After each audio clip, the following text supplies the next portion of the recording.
예, 안녕하세요. 또 오늘도 아주 좋은 날입니다. 하나님께서 선물로 주신 귀한 날에 하나님의 은총이 함께 하시기를 바랍니다. 먼저 어제 성경 말씀을 함께 암송할까요? 여호수아 1장 8절입니다. 시작. 여호수아 1장 8절.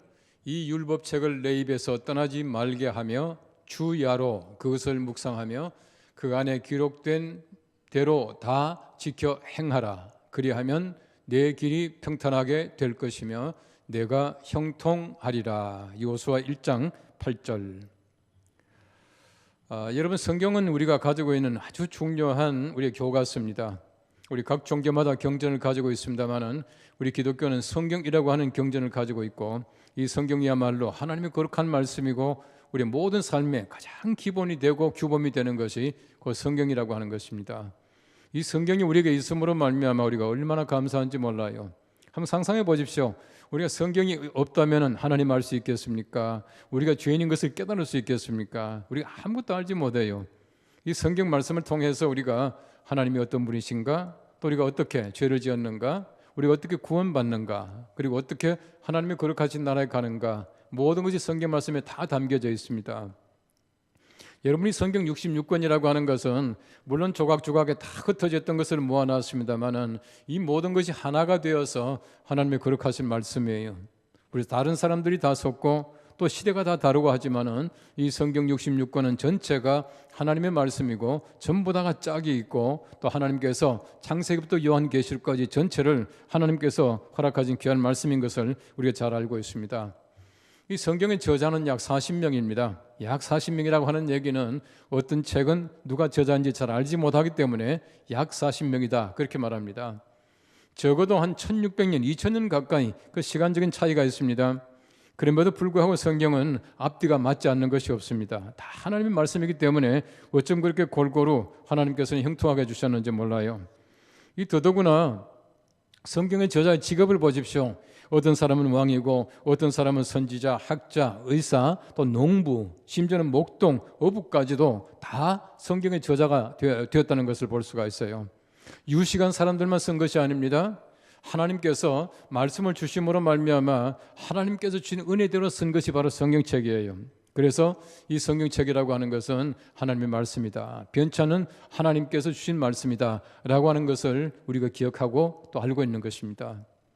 최근에 와서는 현대신학에서는 말합니다. 하나님의 말씀, 이 성경이야말로 유일한 계시다 그렇게 말합니다. 유일한 계시라고 하는 얘기는 옛날에 하나님께서 소리로 들려주시잖아요. 모세야, 아브라함아 이렇게 말씀하셨는데 이제는 그런 시대가 아니에요. 하나님께서 눈 감으면 환상 보여주시고 이런 시대가 아닙니다. 이제는 성경 말씀을 통해서 우리가 하나님의 귀한 뜻을 잘 알 수 있고, 하나님께서 우리에게 무엇을 주시는가 하는 것을 우리가 다 알 수 있다고 하는 것입니다. 지난번에 제가 말씀드린 대로 이 구약을 기록한 히브리어나 또 신약을 기록한 헬라어야 말로 하나님께서 성경을 위해서 주신 언어 말이다, 이제 그렇게 말하고 있습니다. 우리 기록 지역도 다 다르지만은 그 중심 주제는 언제나 하나입니다. 언제나 하나입니다. 바로 그리스도를 믿음으로 말미암아 받는 구원을 얘기하고 있어요. 여러분, 성경 전체 주인공이 누굽니까? 예수님이셔요. 얼마나 많은 이름들이 나옵니까? 그 많은 이름들이 나오지만은 우리가 그 모든 이름들이 다 필요한 것이 아니에요. 그 이름들이 전부 다가 우리에게 필요하거나 우리가 알아야 될 이름이 아닙니다. 저도 다 몰라요. 얼마나 이름들이 많이 나옵니까? 그러나 한 이름만은 반드시 알아야 됩니다. 그것이 뭐냐 하면은 예수라는 이름이다 그렇게 말하고 있는 것입니다.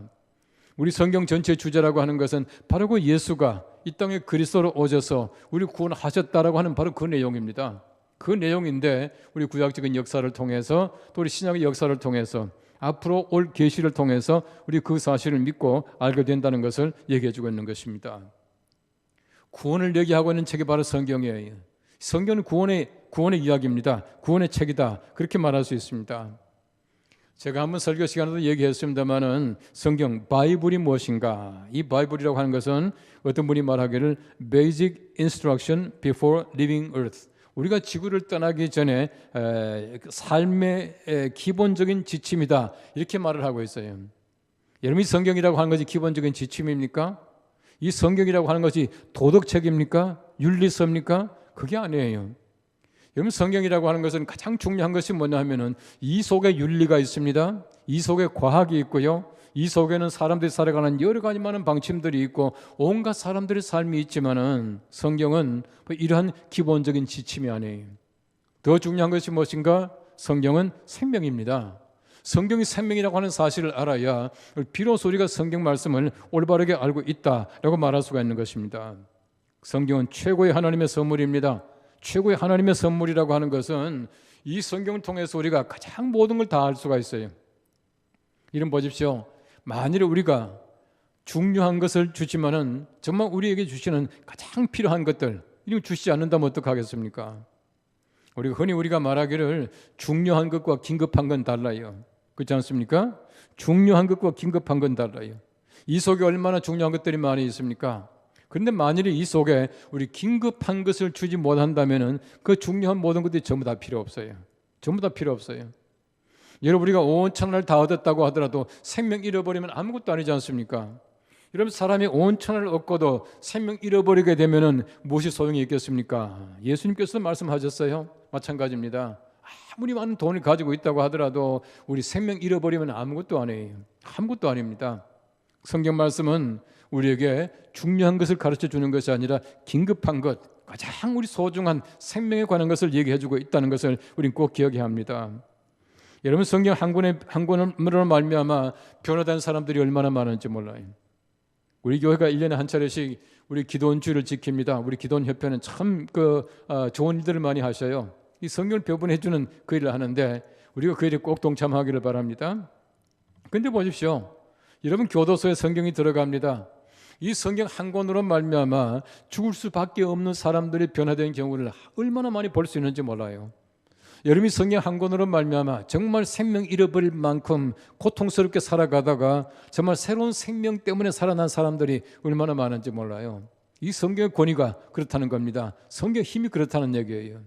우리 하나님이 거룩하신 말씀을 잘 우리 간직하고 살아갈 수 있게 되기를 바랍니다.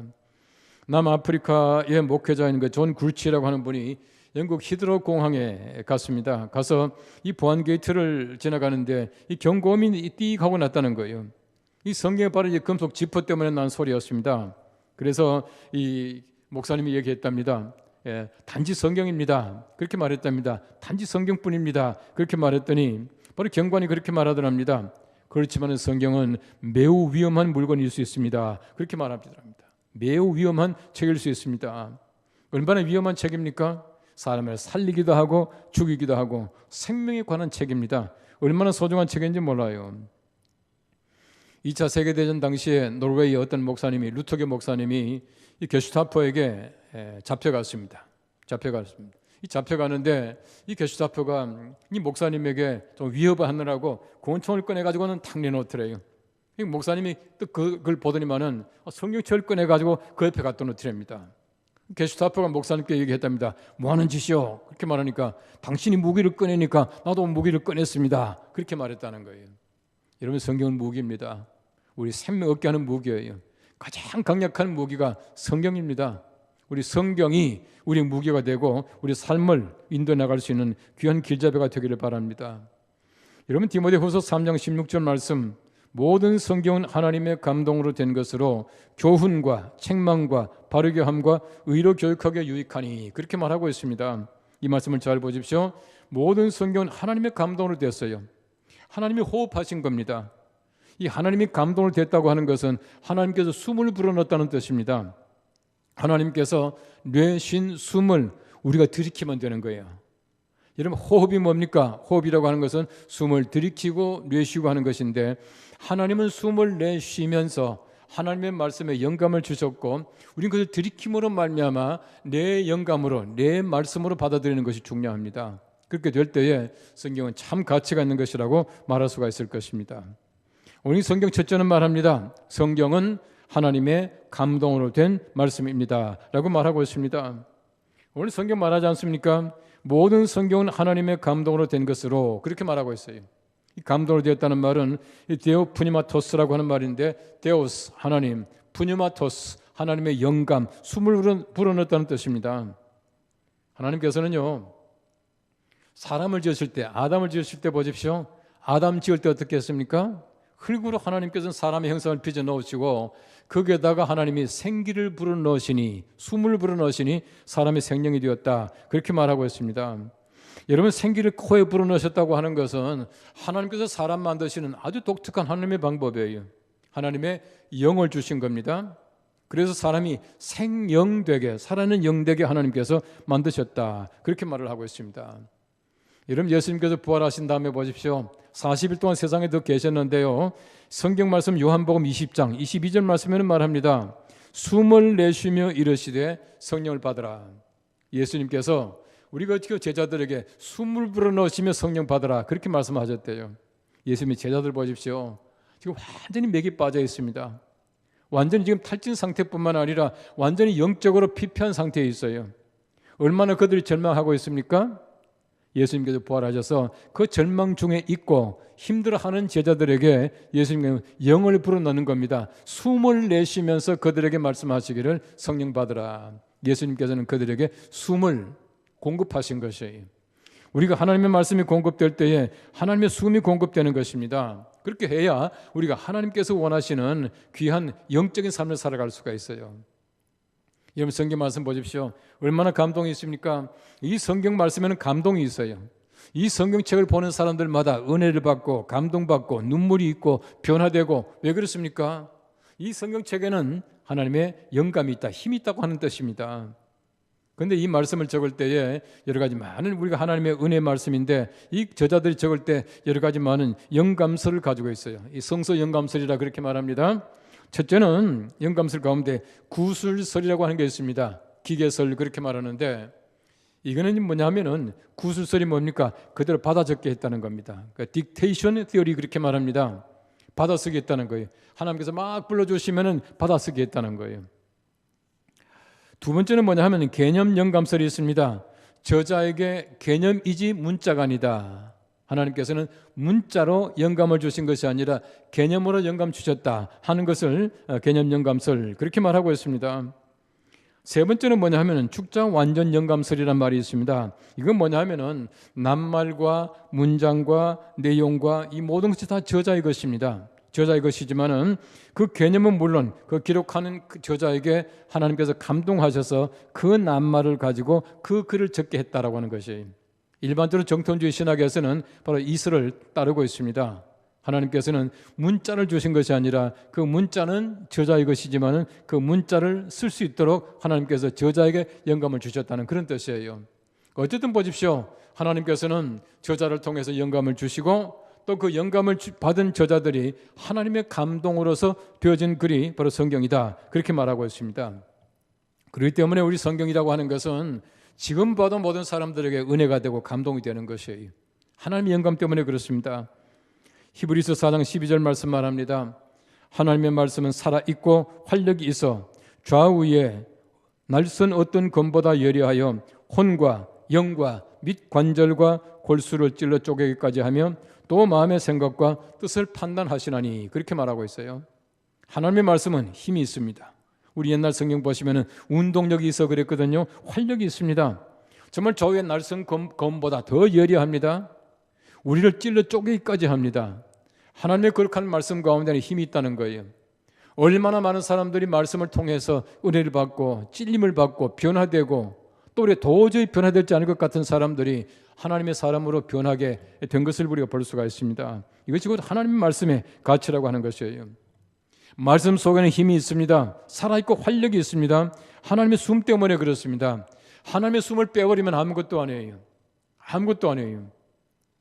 이런 저희들이 음식이나 또 식물도 보면은 뭐 숨이 살아있다, 뭐 숨 쉰다, 그렇게 말하잖아요. 음식에 보십시오. 음식에 숨 빠지면요 아주 맛이 없어져요. 얼마나 또 모양새도 좀 이렇게 추하게 되는지 모릅니다. 여러분, 숨이 있어야 되는 거예요. 그럼 뭐 숨두부 그런 말도 합디다마는 어쨌든 숨을 쉽니다. 계속 숨이 있습니다. 하나님 말씀은 살아있고 숨이 있습니다. 여러분, 그 에스겔 37장 말씀을 에스겔 골짜기의 환상, 그렇게 말합니다. 에스겔이 환상을 보았는데 뼈들이 흩어져 있지 않습니까? 온갖 뼈들이 다 흩어져 있습니다.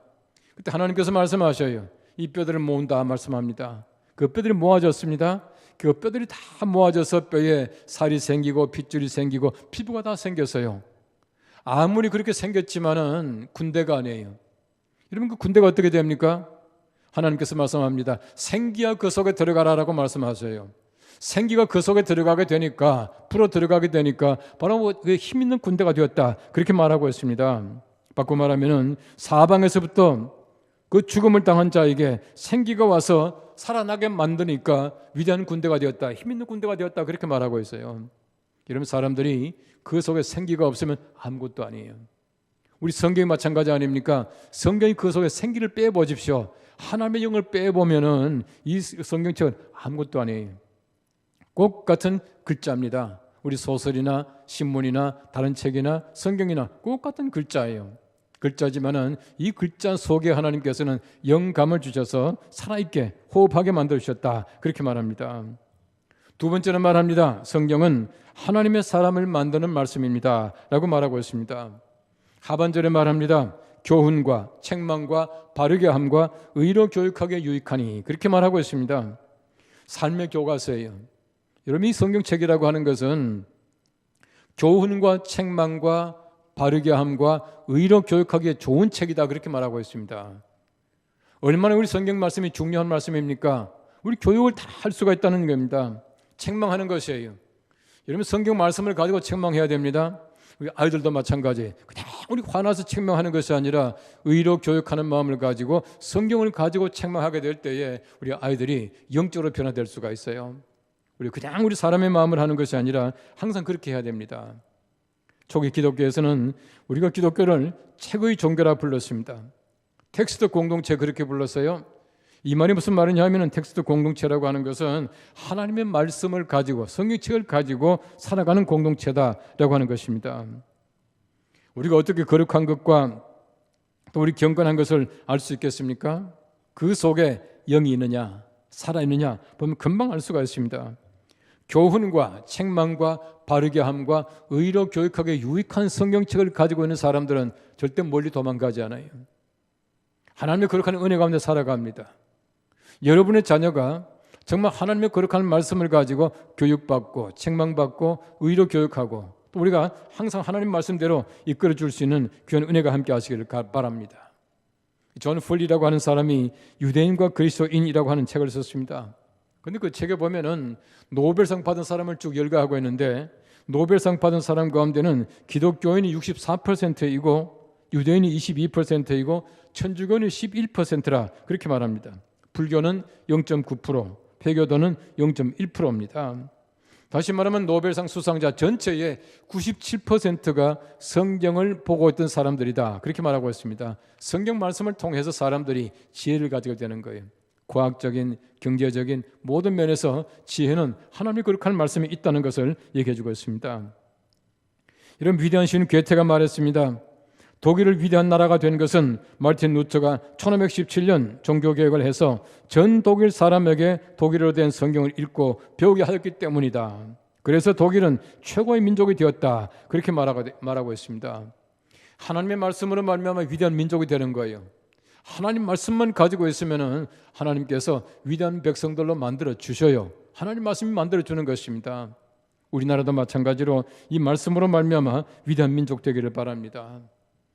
우리 디모데후서 3장 17절 말씀이 이렇게 말합니다. 이 성경을 얘기하고 있습니다. 이는 하나님의 사람으로 온전하게 하며 모든 선한 일을 행할 능력을 갖추게 하려 함이라 라고 말하고 있습니다. 우리 하나님의 말씀은 모든 사람들로 하여금 온전하게 하고 선한 일을 행할 수 있는 능력을 갖추게 해줍니다. 이 하나님의 말씀을 통해서 얼마나 수많은 사람들이 그 능력 가지고 살아가는지 몰라요.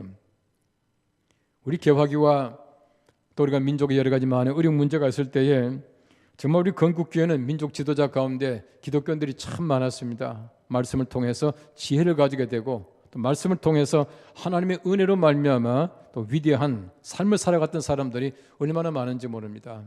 우리도 마찬가지로 우리 하나님 말씀을 잘 마음속에 묵상하고 이 능력 있는 하나님의 말씀을 통해서 우리가 새롭게 하나님의 거룩한 나라를 만들어갈 수 있게 되기를 바라고, 우리 민족의 지도자 또 하나님의 거룩한 나라의 백성들이 하나님의 귀한 말씀을 통해서 많이 일어날 수 있게 되기를 간절히 바랍니다. 오늘 성경 말씀을 다시 한번 우리가 암송합니다. 디모데후서 3장 16절입니다. 시작. 디모데후서 3장 16절. 모든 성경은 하나님의 감동으로 된 것으로 교훈과 책망과 바르게 함과 의로 교육하기에 유익하니. 디모데후서 3장 16절. 기도하겠습니다.